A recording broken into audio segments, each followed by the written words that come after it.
নমস্কার বন্ধুরা, আবার আমরা আজকে একটা নতুন এপিসোডে কথা বলার জন্য এলাম। আজকে যে সাবজেক্টটা নিয়ে কথা বলবো, এই ডিজিজটাও কিন্তু ইদানিং খুবই কমন ডিজিজ হিসেবে দেখা যাচ্ছে। মানে গত 5-7 বছর ধরে দেখছি এই ডিজিজের সংখ্যাটা কিন্তু অত্যন্ত দ্রুতগতিতেই বাড়ছে। তো ভনিতা না করে সরাসরি টপিকে চলে আসি। আজকে যে সাবজেক্ট নিয়ে কথা বলবো সেটা হচ্ছে বিএইচপি, অর্থাৎ বিনাইন হাইপারট্রফি অফ প্রস্টেট। সোজা কথায় বললে প্রস্টেট গ্ল্যান্ড বেড়ে যাওয়া এবং সেই সম্পর্কিত সমস্যা। এখন প্রস্টেট গ্ল্যান্ড বাড়ার জন্যে কিছু লাইফস্টাইল আমাদের ভীষণভাবে দায়ী।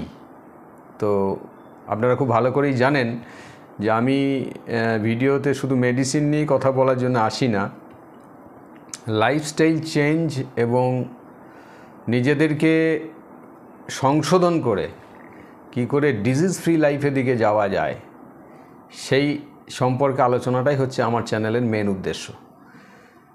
তো যাদের বিএইচপি ধরা পড়েছে, প্রস্টেট গ্ল্যান্ড এনলার্জ হয়েই গেছে, তাহলে আমরা কি করতে পারি? প্রথম যেটা করতে পারি সেটা হচ্ছে যে পেটের পরিস্থিতিটাকে আমাকে ঠিক করতে হবে। অর্থাৎ আমার যদি কোনো অ্যাসিডিটির সমস্যা থাকে, অ্যাসিডিটিটাকে কন্ট্রোল করতে হবে মেডিসিন দিয়ে না, খাবারের পরিবর্তন করে, যোগা প্রাণায়াম করে এবং টাইম অ্যাজ মেডিসিন এটা ইউজ করে। টাইম অ্যাজ মেডিসিন এটা ইউজ করলে কিন্তু আমরা দেখেছি অ্যাসিডিটি অনেকাংশে কমে যায়। আমি একটু এক্সপ্লেন করি, যেটা আমি অনেক ভিডিওতেই এক্সপ্লেন করেছি, আপনারা আমার চ্যানেলে গিয়ে দেখে নিতে পারবেন। টাইম অ্যাজ মেডিসিন মিন আপনাকে যা কিছু খেতে হবে 8টা টু 6টার মধ্যে বা 8টা টু 7টার মধ্যে, সকাল 8টা থেকে সন্ধ্যা 7টার মধ্যে।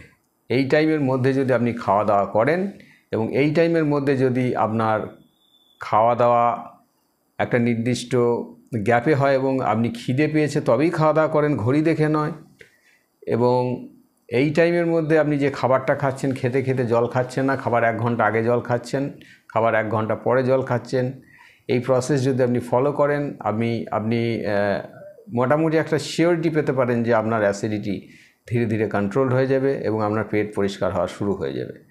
এবং শুরু করতে হবে আপনার দিনটা কোনো কাঁচা খাবার দিয়ে, প্রেফারেবলি ফ্রুটস দিয়ে শুরু করতে পারলে সব থেকে ভালো হয়। তো আমরা সরাসরি প্রসঙ্গে চলে আসি, সেটা হচ্ছে যে প্রস্টেট গ্ল্যান্ড যদি বেড়ে গিয়েইছে তাহলে আমার কি কোনো এক্সারসাইজের কথা বলা যায়? হ্যাঁ, একটা এক্সারসাইজ আছে যেটাকে বলা হয় বাটারফ্লাই এক্সারসাইজ। আপনারা ইউটিউবে এটা বিভিন্ন চ্যানেলে এক্সপ্লেন করা আছে, একটু দেখে নেবেন। পাটাকে পায়ের গোড়ালি দুটো প্রস্টেট গ্ল্যান্ডের কাছাকাছি নিয়ে আসার চেষ্টা করা এবং আস্তে আস্তে পাটাকে ওপর নিচে করা। খুব সিম্পল একটা এক্সারসাইজ। এই এক্সারসাইজটা যদি কিছুদিন কন্টিনিউ করেন, আস্তে আস্তে আস্তে আস্তে আপনার কিন্তু ব্লাডারের যে ক্যাপাসিটি, মানে ইজেকশন ক্যাপাসিটি, অর্থাৎ পেচ্ছাপ করার যে ক্ষমতা, সেটা কিন্তু অনেকটা ডেভেলপ করবে এবং প্রস্টেট গ্ল্যান্ডও ছোটো হতে শুরু করবে।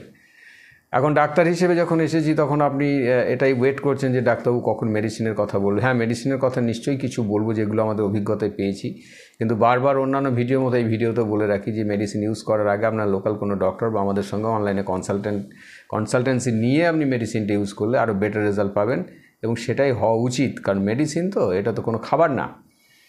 তবু আমরা ফ্রিকোয়েন্টলি যে মেডিসিনগুলো ইউজ করি সেই মেডিসিন সম্পর্কে কিছু কিছু নলেজ আপনাদের সঙ্গে শেয়ার করার জন্যই আসি এবং সেই নলেজগুলো আশা করি আপনাদের কিছু কিছু কাজে লাগে। কমেন্টসে সেগুলো আমরা দেখতে পাই। যারা নতুন এই ভিডিওটা দেখছেন তাদেরকে আমি রিকোয়েস্ট করবো, এই চ্যানেলে আরও প্রচুর এফেক্টিভ ভিডিও দেওয়া আছে, যে ভিডিওগুলো আপনি দেখতে পারেন এবং দেখার পর যদি আপনার ভালো লাগে, আপনার প্রিয়জনদের কাছে সেই নলেজটা ছড়িয়ে দেওয়ার জন্য এই চ্যানেলটাকে সাবস্ক্রাইব, শেয়ার এবং লাইক কমেন্ট করে পাশে থাকুন।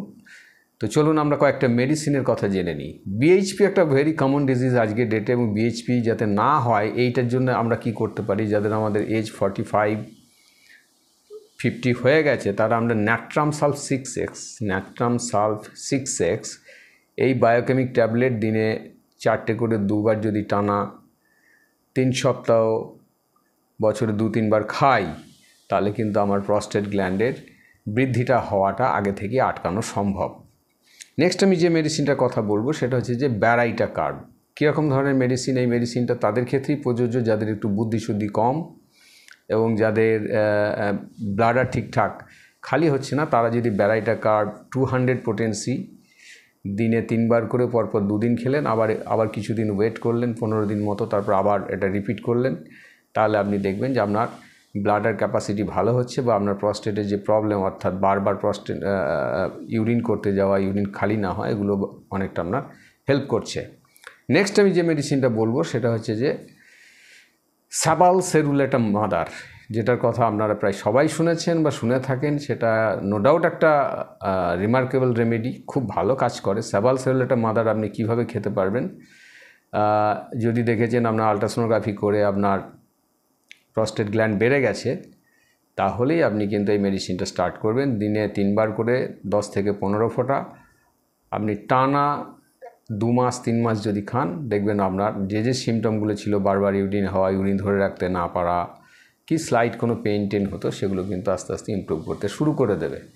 প্রথমেই বলে রাখি, সেটা হচ্ছে যে প্রস্টেট গ্ল্যান্ড আপনার বেড়েছে মানে সাংঘাতিকভাবে চিন্তিত হয়ে যাওয়ার কোনো কারণ নেই, বা এক্ষুনি অপারেশন করতে হবে এমন কোনো কারণ নেই। অপারেশন তখনই যান, এটা কিন্তু একটা মূল গ্রন্থি, এটা ওটি করলেই যে আপনি খুব ভালো থাকবেন এমন কিন্তু নয়, আপনার আরও বিপজ্জনক পরিস্থিতির দিকে আপনাকে যেতে হতে পারে।